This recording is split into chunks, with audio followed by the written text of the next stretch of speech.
Bird flu is spreading through US poultry flocks and cattle herds. It's infected 70 people in the country over the past year, mostly farm workers. But drug maker Moderna says the Trump administration has cancelled funding for development of a vaccine.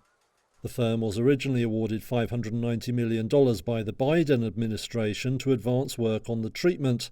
That was on top of an earlier $176 million from the US Department of Health and Human Services. Now Moderna says the funding has been withdrawn.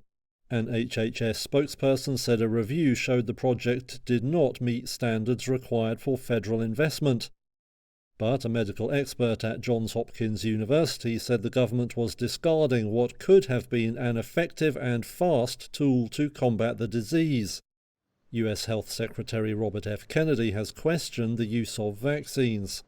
He drew criticism earlier in the year after suggesting poultry farmers should let bird flu spread to allow the study of chickens that stayed immune.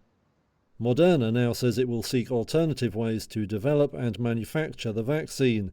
It has been banking on revenue from new shots to make up for waning post-pandemic demand for its COVID inoculations. Bird flu has also been detected in other countries, including Brazil, the world's top exporter of chickens. This week, officials there said they were investigating a possible new case on a commercial farm.